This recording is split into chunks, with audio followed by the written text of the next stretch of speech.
이번에는 동기부여에 대해서 한번 좀 따져보겠습니다. 이전 시간에는 여기까지 했었죠. 성격, 가치관, 지각, 태도, 형성, 의사결정까지 했죠. 여기까지 했고 이제는 동기부여에 대해 해볼 거예요. 의사결정은 이거는 각자 한번 조금만 훑어봐도 되는 부분이라 가지고 뺐어요. 네. 동기부여가 진짜 중요합니다. 동기부여 하나 가지고서 지금 꽤 많은 시간을 할애할 거예요.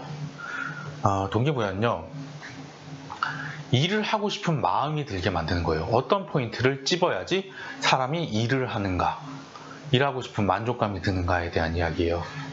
그래서 결국은 동기를 부여하려고 이런 짓을 다 하는 거잖아요. 성격도 파악하고 가치관도 파악하고 하는 거잖아요. 정말 많습니다. 볼까요? 하나, 둘, 셋, 넷. 깁니다. 꽤 많이 다루고 있죠? 네. 한 12개 정도 되겠네요. 다 아셔야 됩니다. 네. 자, 하나씩 따져볼게요. 이거는 아는 분들 많을걸요? 이거는 뭐 교육학 하는 분들, 사회학 하는 분들, 뭐 심리학 하는 분들, 뭐 문과에서는 이거 되게 많이 다뤄요, 이거. 그리고 심지어 제 기억에 이거 어릴 때 우리 고등학교 교과서에도 있었던 것 같은데, 네, 중고등학교 교과서에서 본 것 같아서 다시 한번 봐볼게요. 매슬로우라는 사람이 욕구의 단계가 있다라고 해서 이야기를 하고 있습니다. 맨 처음엔 생리적 욕구예요. 먹고 자고 싸고. 근데 그걸 안전하게 하고 싶어. 이거는 원시 시대 때부터 생각을 하시면 돼요. 먹고 자고 싸고 하는데 먹다가 내가 먹힐 수도 있어. 싸다가 먹힐 수도 있습니다. 어딘가 화장실도 없지. 어딘가에 앉아갖고 쪼그리고 있다가 좀 안전하게 하고 싶다, 안전하게 자고 싶다라는 거예요. 그래서 안전해졌어. 동굴에 들어가서 문까지 딱 걸어 잠그고 심심해. 안전한데 심심해. 사회적 욕구가 생깁니다. 사람들 만나고 싶다, 재밌게 놀고 싶다. 그리고 나면요, 사람들을 만나는데 얘네가 나를 무시해. 맨날 놀려. 나도 짱 먹고 싶다, 존경받고 싶다라는 생각이 들어요. 존경을 너무 많이 받는 사람이었어. 이러고 하면 모든 걸 잃은 것 같아. 그러다 보니까 이상한 생각을 합니다. 나 스스로의 만족감, 자아를 실현하고 싶다라고 해서 자아 실현 욕구가 생깁니다. 그리고 여기에는요, 이렇게 그래프가 이렇게 길게 되어 있는데요. 알아두실게요. 교재는 지금 145페이지 들어가고 있거든요. 이렇게 보셔야 될 것 같은데, 화수분이야, 화수분. 이렇게 보셔야 돼요. 사실은 완벽한 만족감이라는 건 없어요. 왜냐? 자아 실현 욕구는요, 만족이 되면 될수록 욕구가 더 커져. 더 이러면서. 그래서 욕구의 완벽한 만족은 존재하지 않는다라고 해서 전 이렇게 그림을 한번 화라선 폭발하듯이 한번 해봤어요. 여러분도 그렇게 알고 계세요. 그리고 방금 이렇게 순서대로 했죠? 욕구의 순서는 위로 올라가요. 이렇게 뜨뜨뜨 올라가고요. 그 다음에 밑에 욕구가 지금 근데 이렇게 올라간다는 거, 숫자적으로 올라간다는 걸 들으면요, 여러분 조금 이상하게 생각할 거예요. 이상하다. 나는 사회적인 친구들도 많이 만나고 하는데 그래도 생리적인 욕구가 있는데 배고프잖아 라고 생각을 하잖아요. 근데 매슬로우는 순서대로 올라간대요. 이게 만족이 되면 그 다음에 이걸 찾는데요. 이게 만족이 안 되면 이게 안 생긴대요. 아니야, 나는 배가 고프지만 여자친구도 사귀고 싶고 사회적 욕구가 막 생겨. 친구들하고 놀고 싶고. 그래서 혈압이 존재합니다, 매슬로우의 이야기에는. 그래서 그 다음에 이제 알더퍼라든가 이런 사람들이 조금씩 이론을 변경을 해서 보완을 해나갑니다. 그래서 일단은 간단하게 설명을 하고 넘어가자면요, 매슬로우에 대해서 순차적으로 고차원적으로 간다는 거 알아두시고요. 밑에 게 결핍이 되죠. 밑에 게 결핍이 되면요, 위로 못 올라가요. 이게 채워져야 올라간다는 겁니다. 제가 그래서 좀 이상하지 않아요 라고 말씀드렸던 게 그거예요. 네. 그렇게 만족 진행이요. 이게 만족이 돼야 진행이 된다는 거고요. 그 다음에는 일단 말씀을 다 드렸으니까 매슬로우는 알더퍼로 넘어가서 이야기를 해볼게요. 알더퍼는요, ERG 이론이라는 걸 주장합니다. ERG는 이그지스턴스하고요. 그 다음 스펠링이 조금 애매하네. 이그지스턴스, 릴레이션이라고 할게요. 그냥 릴레이션십이라고 하는 그 릴레이션, 그 다음 그로스. 그래서 존재예요. 존재. 처음에는 existence는 존재 욕구가 있고요. 그 다음에 관계 욕구가 있습니다. 관계를 맺고 싶은 사람들하고 사회적 욕구죠. 아까 전에 봤던 매슬로우로 봤을 때는 그 다음 성장하고 싶은 욕구가 있어요. 그래서 매슬로우에서 봤으면요, 존경 욕구하고 자아 실현 욕구예요. 다시 볼까요? 생리적 욕구, 그 다음에 안전 욕구, 그 다음에 사회적 욕구, 존경 욕구, 자아 실현 욕구였죠. 네. 여기서 생리적 욕구하고 안전 욕구 있죠. 이거 두 개가 2예요. 안전하게 존재하고 싶은 거죠. existence. 그리고 사회적 욕구하고 존경 욕구 있죠. 이게 잘못했다. 사회적 욕구가요. 네. 사회적 욕구가 관계 욕구입니다. relation이죠. relatedness R이고요. 그 다음에 이 사회 안에서 성장하고 싶은 거예요. 존경 욕구와 자아 실현이죠. 이거 두 개가 G예요. growth. 그래서 어떻게 보시면 되냐면요. 기본적으로 이 욕구란 걸 처음으로 이제 이야기를 한 게 매슬로우이기 때문에 매슬로우를 기반으로 해서 이걸 막 조합을 해낸다고 보시면 돼요. 매슬로우 거 중에서 이거 두 개를 갖다가 E로 넣고요. 가운데 걸 갖다가 R로 넣고요. 위에 두 개를 갖다가 G로 넣은 거예요. 제가 말씀드린 이유는 이걸 갖다가 직접 물어봅니다. 이거는 매슬로우로 매칭하자면 이거다.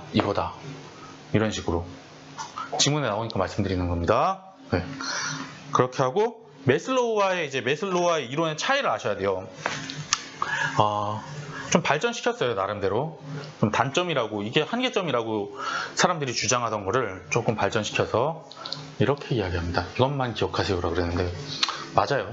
네, 아까 말씀드린 부분에다 이것만 추가하시면 돼요. 매슬로우는요, 일방향으로 올라가기만 한다 그랬어요. 만족 진행의 방식이라 그랬어요. 그쵸? 만족 진행인데요. 알더퍼는요, 쌍방향입니다. 내려갈 수도 있죠. 그렇지 않아요? 예를 들면은 내가 한번 배부르면 영원히 배부른가? 아니잖아. 그래서 만족 진행의 방향이라고 하는데요. 그렇지 않아요. 알더퍼는요, 욕구가 좌절되면요, 밑으로 내려갈 수도 있어요. 그래서 그거를 뭐라고 부르냐면 퇴행입니다. 퇴행의 개념을 거쳐요. 그리고 한 번에 한 가지 욕구가 작용한다 그랬어요, 매슬로우는. 근데 알더퍼는 그렇지 않아요. 한 번에 여러 가지 욕구가 작용합니다. 여러분, 뭐 치킨 먹고 그런 거요. 치킨 먹고 싶고 그런 게요. 이렇게 생길 수도 있잖아요. 친구들하고 치킨 먹고 싶다. 친구들하고 맥주 먹고 싶다. 맥주 혼자만 먹고 싶진 않을 수도 있잖아요. 한 번에 여러 욕구가 작용할 수 있다는 게 알더퍼의 주장입니다. 그렇게 보시면 되고, 그 다음에 허츠버거 이 요인 이론에 대해서 말씀을 좀 드려볼게요. 허츠버거라는 사람은요, 사람이 이제 욕구가 두 가지로 구분이 된다라고 하고 있습니다. 첫 번째로 위생 요인이라는 게 있어요. 위생 요인은 어떤 거냐면요, 위생이라 그러면 어떤 거 생각나세요? 환경 생각나죠. 환경, 뭔가 이렇게 환경이 되게 위생적이다, 아니다, 이런 거. 주방이 위생적이다, 아니다, 그런 느낌이에요. 네. 일하는 환경이라든가 이런 부분이고요. 이건요, 일을 할지 말지 결정하는 요인이에요. 환경 요인이라 그러면요, 이 환경이 작업 환경을 의미한다고 치면요, 화장실 이런 걸로 해볼까요? 여러분이 되게 괜찮은 회사라고 생각을 하고 갔어요. 뭐 이렇게 많은 걸 좀 배울 수 있을 것 같아라고 생각하고 왔는데요. 상간벽지 오지에 있어요. 그리고 화장실이 없어. 화장실이 없어서 화장실은 어디로 가요? 그랬더니 저 풀숲에 가가지고 볼일 보고 오시면 된대요. 휴지는요? 나뭇잎이 있다고. 일할 거예요. 그런 겁니다. 위생 요인은요, 일을 할지 말지 결정을 하는 거예요.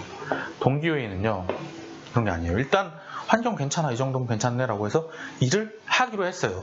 근데 일을 하기로는 했는데 동기가 없어. 뭔가 그래 뭐 돈 받으니까 이 정도 받으면 뭐 일을 하지라고 하지 진짜 열심히 하고 싶은 마음 안 생기는 거예요. 그래서 동기 요인은 일을 얼마나 열심히 할지 동기가 되는 요인입니다. 그게 동기 요인이에요. 그리고 이거와 관련해서 조금만 더 말씀을 드려보자면요,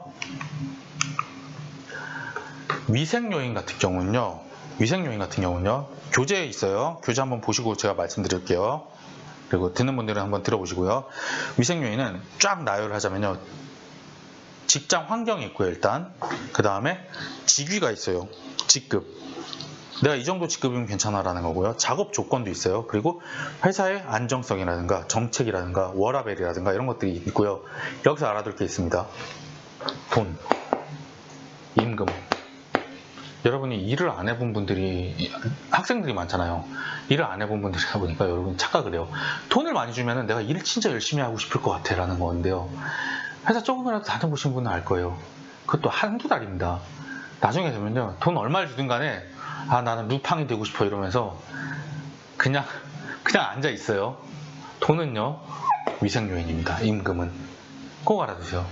이게 예전에 한번 시험에서 나왔었는데 사람들이 다 이쪽으로 택하더라고요. 그래서 교수님들이 쇼크를 받았어요. 대학생들이란 역시 순진해 이러면서 그걸 문제 계속 내기 시작했어요. 몇 번 나왔습니다. 임금은요, 위생요인이에요. 네, 알아두세요. 그래서 위생요인을 채워주면요, 위생요인이 만족이 안 되죠? 그러면요, 이렇게 됩니다. 이건 제가 만들어낸 단어예요. 평정심이라는 건요. 그리고 만족 단계가 있고요, 불만족 단계가 있어요. 위생 요인을 만족을 시키게 되면요, 불만족이 해결이 되는 거예요. 그래서 평정심으로 가는 거예요. 불만족을 없애줍니다. 위생 요인을 다 맞춰주면은, 위생 요인을 만족시켜주면 내 마음의 불만족이 사라지는 거예요. 평정심이 되고요. 여기에서 동기 요인을 갖다가 채워주죠. 그럼 만족 단계로 가서 일을 더 열심히 하게 되는 거예요. 그리고 동기 요인은 어떤 게 있냐면요, 일과 관련된 것들이에요. 네. 예를 들면은 뭐 직무 내용이 이런 직무 내용이 있어가지고 내가 되게 보람을 느낄 수 있다든가, 내가 성장하는 느낌이 든다든가, 자아실현하는 이런 느낌이 든다든가, 이러면 열심히 일을 합니다. 일과 관련된, 일의 직무 내용과 관련된 것들이 동기 요인에 많다는 거 정도 알아두시고요. 시사점 다시 말씀드릴게요. 이제 시사점은 뭐냐면요, 결국은요, 이런 거예요. 너네들이 업무 환경을 아무리 좋게 꾸민다고 해도 이거 착각하는 분들이 많아요. 특히 돈 많은 스타트업 사장님들이 착각하는데, 아무리 위생 요인을 좋게 해서 뭐 환경을 좋게 하고 막 집에다가 집이 아니라 사무실에다 막 플레이스테이션 놔두고 막 안마기계 놔두고 하더라도 직무 요인이, 직무 자체가 구려가지고 내가 동기 요인이 없으면요, 애들은 절대 일 열심히 안 합니다. 돈만 뽑아놓고 도망가요. 거기서 안마기만 그냥 앉아가지고 계속 쓰다 집에 갑니다.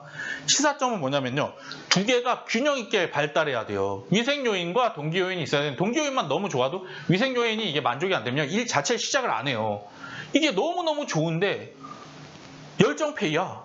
이거를 네가 10년만 하면 대박이 터져. 너 진짜 너무너무 잘할 수 있어. 성장하는 것 같지 않니? 하는데 월급이 0이래. 미친 거 아니에요? 두 개가 동시에 만족해야 된다는 거예요. 어느 한쪽만 기형적으로 발달시켜서는 안 된다라는 게 시사점입니다. 요새 같은 때에는 이제 막 복지 같은 거에 대한 이야기가 많이 나오면서 허츠버그 이요인 이론이 생각보다 되게 시사점이 크죠. 네. 중요한 건 복지만이 아니에요. 동기 요인도 채워줘야 돼요. 정신적인 이런 뭔가 성장하는 느낌도 주셔야 됩니다. 그 다음으로 넘어가서 맥그리거의 XY 이론이거든요. 이거는 X와 Y만 일단 구분하실 수 있으면 됩니다.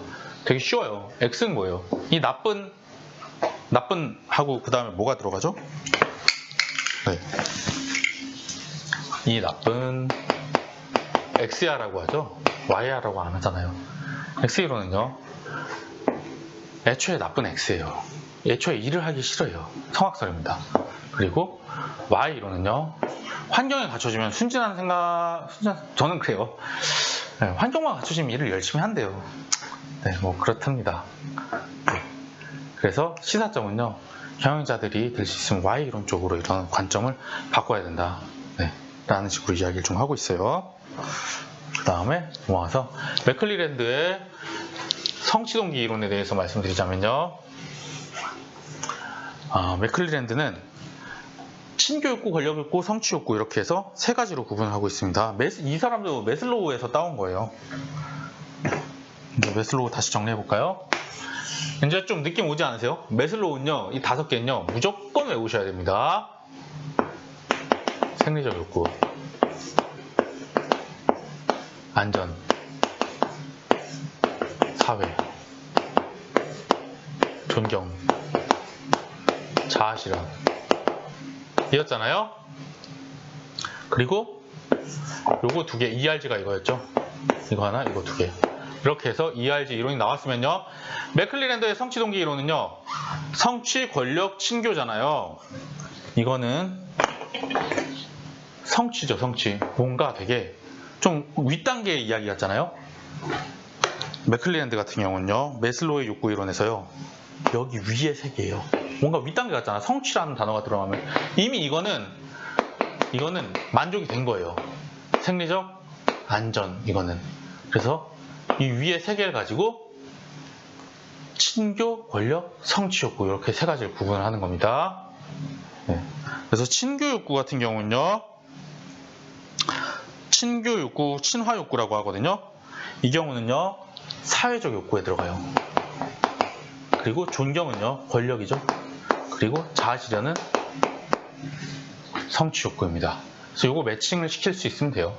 그리고 그거 관련해서 세부적인 내용들을 한번 읽어보시면 될 것 같아요. 네.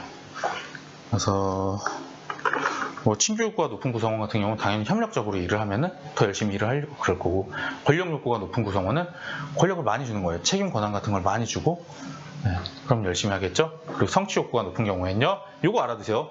시험 문제에서 이거 되게 이상하게 많이 나와요.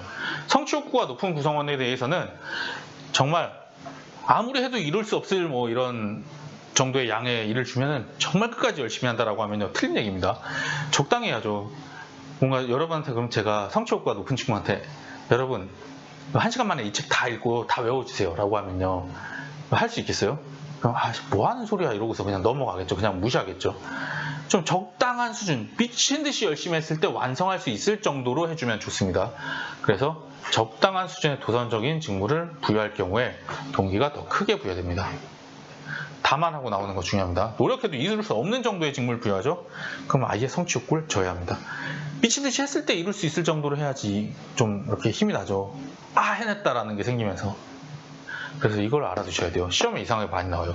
적당한 수준에 열심히 했을 때 딱 할 수 있는 이런, 딱 해낼 수 있는 이 정도의 도전적인 직무를 주셔야 된다는 거 알아두세요. 네, 이렇게 보시면 되고요. 그 다음에 헤크만 올드햄의 직무 특성 이론이라는 게 나옵니다. 딱 보셔도 되게 복잡하지 않아요? 짜증납니다. 보고 있으면은. 시험 엄청 이거 많이 나와요. 그래서 틀리기 딱 좋잖아요. 자, 이건 뭐뭐 보셔야 되는지 먼저 말씀드릴게요. 전체적인 틀을 말씀드리자면요. 헤크만과 올드햄이라는 사람은요, 직무의 특성에 따라서, 직무의 특성 5개로 나누는데 이 특성에 따라서 직무를 하는 사람의 심리 상태가 이렇게 의미를, 이렇게 변화가 있어요. 이런 기술 다양성, 직무 정체성, 이런 직무 중요성이나 이런 일의 특성이 뭐 있으면 이걸 잘 이렇게 가꿔주면은 이 직무에 대해서 뭐 의미를 가지게 된다든가 책임감을 가지게 된다든가 뭐 이런 것들이 생기면서 성과가 영향을 받는다 라는 이야기를 하고 있는 거예요. 그래서 이 직무 특성을 잘 관리를 하세요 라는 겁니다. 그래서 일단은 요거의 정의를 다 외워야 돼요. 그리고 직무 특성에는 5가지가 있다라는 일단 카테고리도 다 외워주셔야 되고요. 그리고 나면은 이제 의미성을 가지고 책임감을 가지고 지식이 생긴다라는 거, 이걸 알아두셔야 돼요. 네.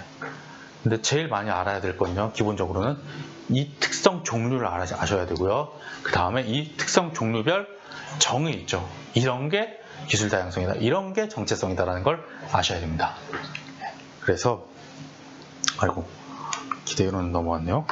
이거는 잠깐 지우고 다시 말씀드릴게요. 기술 다양성은요, 얼마나 다양한 종류의 기술을 사용하느냐예요.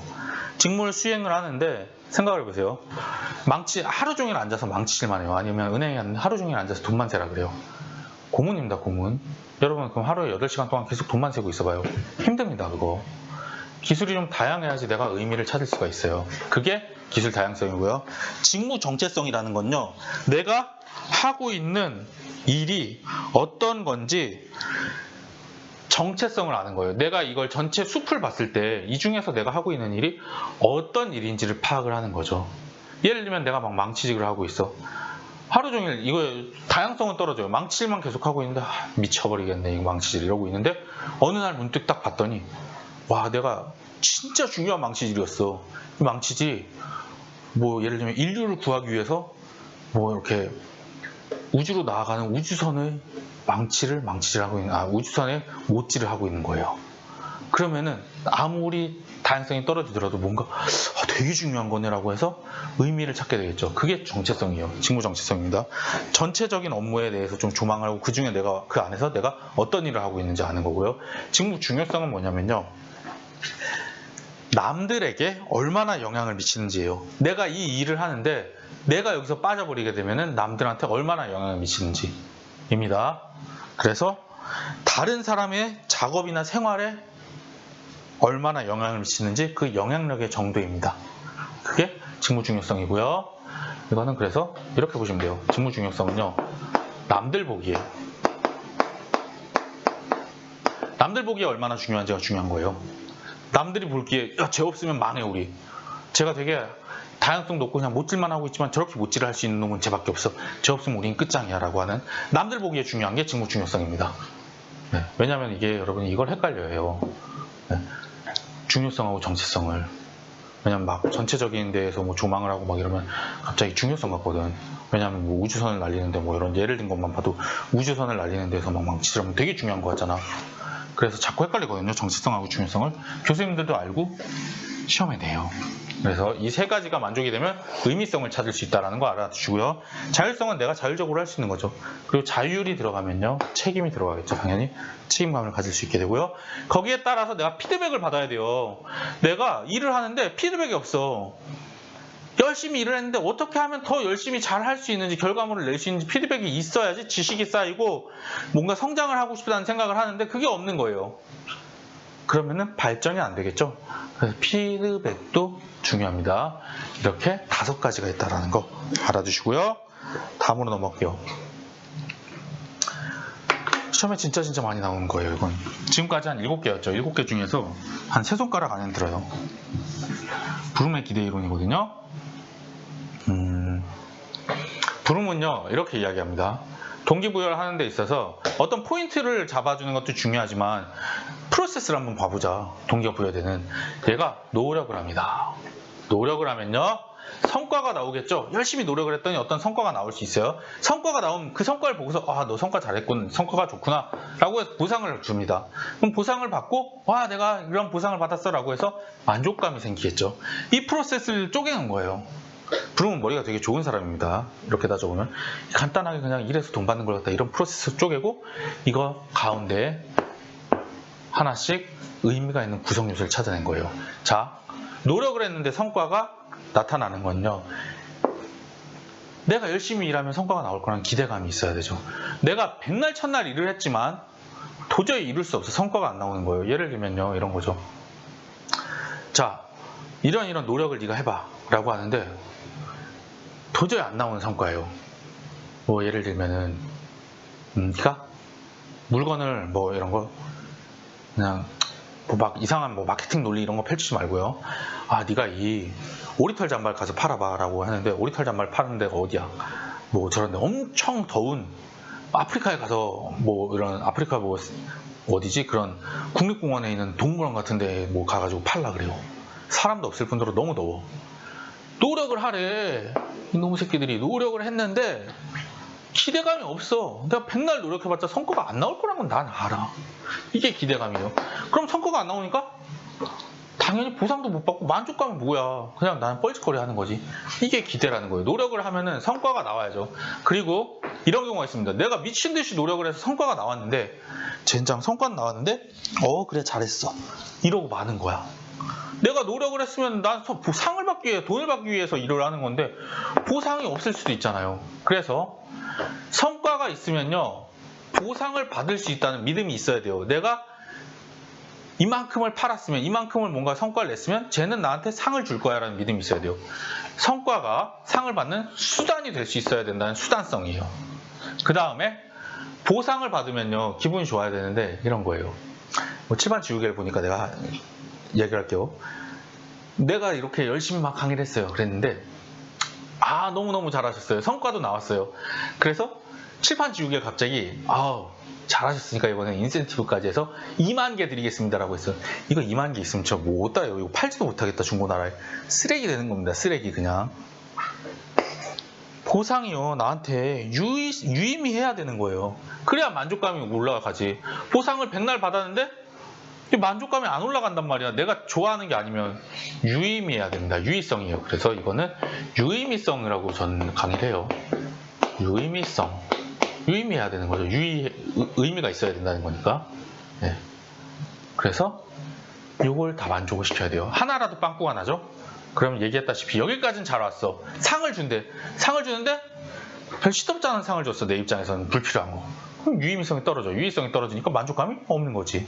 그래서 이 세 개를 잘 조화를 시켜줘야 됩니다. 라는 게 브룸의 기대 이론이고요. 지금 말씀드렸죠? 기대감과 수단성과 유의성 이 세 가지가 있다는 거. 기대, 수단, 유의. 그래서 여러분이 알아둬야 될 건요. 요 사이에는 기대라는 거. 요 사이에는 수단이라는 거, 이 사이에는 유의성이라는 거. 왜냐면 이렇게 얘기해요. 노력과 성과, 노력을 했을 때 성과를 낼 수 있을 거라는 거는 수단성이다. 뭐 이런 거. 틀린 얘기입니다. 그래서 기대감, 수단성, 유의성은 꼭 알아두시고요. 이 순서도 그럼 당연히 알 수 있겠죠? 순서 알아두시고요. 이거는 조금 더 어렵게 나오면 이런 게 나와요. 이거는 0과 1 사이, 마이너스 1과 1 사이, 마이너스 n에서 n 사이라는 거 나오는데요. 여력이 되시면 외워주세요. 네, 일단 중요한 건 이 앞까지가 일단 더 중요하고 이것도 시험에 나오긴 하는데 네, 외울 수 있으면 외워주세요. 그리고 그 다음에 중요한 건요, 이런 거예요. 이건요, 고배 관계예요. 기대를 했어요. 기대를 했는데, 이거 무조건 받아. 100%야 라고 1이에요, 1. 내가 받는 게 아니라 무조건 성과 나와. 내가 노력만 하면 무조건 나온다. 라고 해서 1이에요, 1. 1이 됐는데요. 그리고 성과를 했더니 보상을 받았어요. 뭐, 성과가 나오긴 했는데 잘못된 이상한 성과를 냈죠, 만일에 내가. 무조건 돼 하고 했는데 딱 사장님 보더니 미쳤어 너 이거 왜 했어 막 이러면서 화를 낼 수도 있잖아. 그래서 마이너스 1과 1 사이입니다. 그래서 근데 어쨌든 간에 보상을 받았어요. 마이너스 1은 벌이에요. 벌 받는 거. 처벌 받는 거. 보상을 받는 것도 잘했어 라고 해서 보상을 받았습니다. 그랬는데 웬걸 보상으로 쓰레기를 줬어. 완전. 근데 제일 싫어하는 거 제가 예를 들면은 뭐 제일 싫어하는 게 뭐가 있을까. 닭발 잘 못 먹어요. 닭발 갖다가 1톤을 줬어. 이건 닭발 한두 개 좀 뭐예요 이러고 많은데 1톤이면 이거 음식물 쓰레기란 말이에요. 저한테는 못 먹어서. 마이너스 n이에요. 이건 밑도 끝도 없이 가는 겁니다. 그래서 좋아 잘했어 하다가 갑자기 이게 웬 폭탄이 뻥 하고 떨어질 수가 있어요. 그래서 더 화가 나는 거죠. 곱하기라는 거 꼭 알아두세요. 더하기가 아닙니다. 고부의 관계다라는 게 꼭 나올 거예요. 브룸의 기대 이론이 시험에 나온다면. 네, 이렇게 보시면 되고요. 다음으로 넘어가서 아담스의 공정성 이론에 대해서 이야기를 해요. 아담스는요, 공정성 이론을 통해서 타인과 자신의 보상의 공정성에 대해서 이야기합니다. 뭐냐면 이거예요. 뭐 복잡한 거 일단 빼놓고 그냥 이야기를 하자면요, 이거예요. 왜 제가 저만큼 받는데? 이게 공정성 이론인 거예요. 나는 정말 빡센 이 일을 해가지고 돈을 이만큼 100만 원만큼 받았는데 쟤는 하는 것도 없이 탱자탱자 노는데 왜 200만 원 받냐? 나 억울해 죽겠네. 이게 공정성이에요. 내가 이렇게 생각하면 공정성이 무너진 거죠. 제가 200만 원 받는데 야 쟤는 진짜 너무 빡세게 일한다. 그래 200만 원 받을 만해. 나는 뭐 덜러라니까 100만 원 받는 거지 그래도 라고 생각하면 공정성이 있는 거죠. 타인과 자신의 투입 대비 산출을 비교하는 겁니다. 내가 투입이라는 건 내가 노력을 투입한 거예요. 내가 노력을 이만큼 100만큼 투입해서 100 받았고 쟤는 투입을 200만큼 했으니까 200 받았네 라고 하면 공정성이 있는 거죠. 그래서 이걸 통해서 비교하여 이거 바로 이어서 보세요. 투입 또는 산출을 조정하거나요. 공정성 이론을 통해서 결과물까지가 중요해요. 비교를 해서 이렇게 보시면 되겠다. 투입 대비 산출을 비교해서요. 투입과 산출을 이거는 표시가 이렇게 돼야 돼요. 이렇게 하자. 투입과 산출을 조정합니다. 무슨 뜻이냐면요. 투입 조정하는 건요. 그래. 나 100만 원치만큼만 일해야지. 뭘 내가 더하냐 이러면서 투입을 덜해요. 아니면 산출을 조정합니다. 가서 이야기를 하는 거죠. 돈 좀 더 주세요. 산출물 좀. 내가 아무리 생각해도 난 200만 원치 일하고 있는데 100만 원 좀 너무한 것 같아요. 사장님 200만 원 주십시오. 그래서 투입 또는 산출을 조정해버려요. 내가 받는 돈만큼 일하거나 받는 돈을 늘려달라 그러거나 아니면 이런 걸 합니다. 저처럼 소심한 친구들은 아니야 사실은 내가 하는 일은 하찮은 일이라서 난 돈을 얼마 못 받는 거야. 인지를 왜곡합니다. 정신 승리하는 거죠. 그게 아니면은 결과 가장 많이 일어나는 일. 아씨 못해 먹겠네. 퇴사할래요. 조직을 이탈해버립니다. 이런 식으로 공정성이 좀 안 맞다 싶으면은, 공정성이 내가 생각하는 거에 어긋나다 싶으면은 이런 반응을 보인다는 거 알아두세요. 네. 그래서 공정성 이론은 좀 봤고요. 그 다음 로크의 목표 설정 이론에 대해서 이야기를 좀 해볼게요. 로크의 목표 설정 이론은요, 목표를 설정하는 과정에서도 동기가 부여될 수 있다는 거예요. 보면은 뭐 회사에서 무슨 비전 뭐 선포 발대식 막 이런 거 하잖아요. 그 의미 없는 게 아닙니다. 그 과정에서도 이걸 이뤄야지라고 해서 목표를 설정을 하면은 동기부여가 됩니다. 여러분도 막 가고 싶은 회사 같은 거 막 해놓고, 어릴 때 그런 거 있잖아요. 가고 싶은 학교에 뭐 잠바 입고 있고 막 이런 사람도 있어요. 고등학생들이 막 학교 과장 입고, 그걸 통해서 내가 조금 더 열심히 일을 하고 조금 더 열심히 공부를 하게 되는 거죠. 목표 설정에도 동기가 부여된다는 거 알아두시고요. 근데 아까 했던 얘기인데, 목표를 설정을 할 때도요, 내가 미치듯이 노력을 해서 이룰 수 있는 난이도가 가장 최적인 거예요. 내가 예를 들면 지금까지 공부를 하나도 안 했는데, 못했는데, 지금 나한테 주어진 시간은 한 달 남았어. 공부 하나도 안 했던 친구가. 근데 갑자기 너 서울대 법대를 가야 된다라고 갑자기 빵 못 박아 버린 거야. 노력을 할 수 있겠습니까? 힘들어요. 네, 알겠어요. 이러고 말겠지. 최대한 노력을 해서 이룰 수 있는 난이도가 최적입니다. 그리고 목표는 구체적인 게 좋아요. 열심히 잘 해봅시다. 이러는데, 목표가 뭐예요? 안 돼요. 구체적이어야지. 이거. 내일까지는 이거.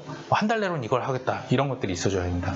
그리고 종업원이 목표 설정하는 데 있어서 참여할 경우에 수용성이 좀 더 증가되고 동기부여가 되겠죠. 근데 이런 것도 있습니다. 상사가 지시를 하는 경우에도요, 수용성이 만족이 되죠. 성과가 가장 높을 수 있어요. 왜냐면요, 그냥 이건 이렇게 설명하시면, 저는 종업원은 어차피 몸살이게 돼 있어요. 상사가 지시를 해서 요만큼 하자라고 해서 으쌰으쌰 같이 하면서 이만큼이 지시한 경우에도 수용성만 만족이 되죠.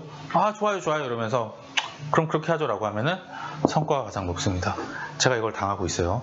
저랑 같이 일하시는 이제 분이 맨날 저한테 이만큼 하라 그러면 저 못할 것 같은데 이러면 다독여 막 하는데 결국은 해요.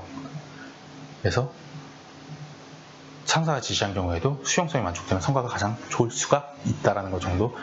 시험에 자주 나오진 않아요. 근데 상식선에서 알아두세요. 그렇게 보시면 되고요. 스키너의 강화 이론이 있습니다. 네, 알아두세요. 스키너의 강화 이론은요, 적극적 강화, 소극적 강화라고 하고요. 적극적 강화 종류는요, 소극적 강화라고 하는 게 있고요. 그 다음에 소거라는 게 있고요. 처벌이라는 게 있습니다. 이거 다 비교하셔야 됩니다. 이건요, 적극적 강화 같은 경우는요, 상을 주는 거예요. 상. 성과를 달성할 경우 긍정적 요소를 투입하는 방식 뭐 이런데요. 상을 주는 거예요. 긍정적인 행동을 했을 때요. 성과 달성이잖아요. 긍정적인 행동을 했을 때 긍정적인 요소, 상을 주는 거고요. 칭찬, 인센티브, 승진 뭐 이런 게 있죠. 그리고 성과를 달성했을 경우에 부정적인 요소, 처벌해서 회피해 주는 겁니다. 회피라 그러면요, 이게 회피라 그러면 되게 헷갈려요. 막 소호가 처벌 막 이런 거랑 헷갈리기 시작하거든요. 근데 이거는 이렇게 알아두세요. 벌 회피입니다. 벌에서 회피하는 거예요. 내가 벌을 원래 주는 게 있는데 이거에서부터 회피해 주는 거예요. 이런 거 있잖아요. 영화 같은 거 보면요, 얘 뭐 이미 몇 년 살게 돼 있어. 감방에서 막 한 10년 살게 돼 있는데, 너 이거 갔다 오면 이거 없애줄게 라고 하면 막 가가지고 뭐 갑자기 범죄자가 막 뭘 도와주고 그런 거 있잖아요. 영화 같은 거 보면 나오죠. 그게 이거예요. 목표를 달성할 경우에 진금 누락에서 제외시켜주는 겁니다. 벌에서부터 회피시켜주는 거예요. 어쨌든 간에 이거는 긍정적인 행동을 했을 경우예요. 긍정적 행동. 네, 여기는. 그리고 이 밑은 뭐냐, 부정적인 행동을 했을 때예요. 하면 안 되는 행동을 했어요. 하면 안 되는 행동을 하면요, 이렇게 돼요. 속어예요. 속어. 얘는요, 칭찬 음소거라고들 저는 많이 해요. 칭찬을 음소거하는 거예요. 계속 뭔가 해주고 있었어. 좋은 거를. 보상을 원래 해주고 있던 게 있는데 그걸 갖다가 너 이번엔 그거 안 해줄 거야 라고 하는 거예요. 칭찬 음소거, 아니면 상소거라고도 하거든요. 여러분도 이렇게 외워주세요. 분기별로 성과급을 원래 꼬박꼬박 주고 있었는데 이걸 갖다가 지급을 안 하는 거예요. 원래 늘 주던 걸 안 주는 거야. 소거죠. 왜? 나쁜 짓을 했으니까. 그리고 처벌은요, 그냥 잘못된 행동을 했으니까 벌 주는 거죠. 뭐 징계. 이렇게 해서 이거를 매칭을 잘 하셔야 됩니다. 긍정적인 행동을 했을 때 적극적 강화 혹은 소극적 강화고요. 회피. 그리고 부정적인 행동을 했을 때 소고와 처벌입니다. 이걸 막 섞어서 얘기를 해요. 막. 네. 그래서 여러분이 알아두셔야 돼요. 이런 거 소거는 성과 달성 시의 부정적 요소에서 소거시켜주는 것이다. 뭐라는 거야 뭐. 여러분 그럼 막 멘붕 옵니다. 그래서 꼭 잘 알아두셔야 돼요. 이거는. 네. 그래서 이렇게 하시고요. 대시의 인지적 평가 이론이라는 게 있어요. 대시라고도 하고요. 드사이라고도 하고요. 뭐 여러 가지로 부르는데요. 인지적 평가 이론은 이런 거예요. 그래프가 나오는데요. 그래프는 여러분 천천히 한번 보시면 되고요. 사례를 가지고 생각해 보시면 더 빠릅니다. 여러분이 생각을 해보세요.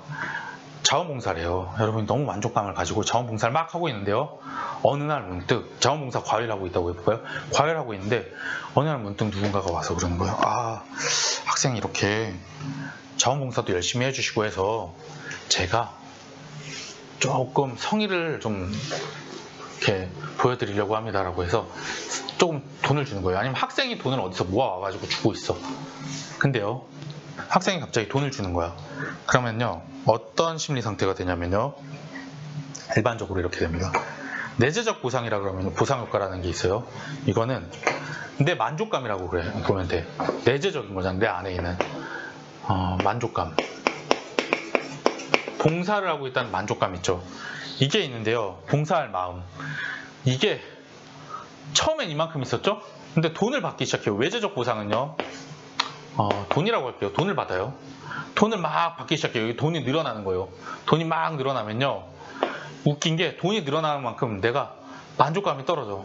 왜냐? 나 돈 받고 일하는 거 같거든. 옛날에는 내가 한 푼도 안 받았을 때 되게 그래. 내가 진짜 희생한다. 이 사회를 위해서, 이 학생을 위해 봉사한다 이러는데 학생이 한 3만원, 4만원, 5만원, 10만원 막 이렇게 주기 시작하면 나중 가면요.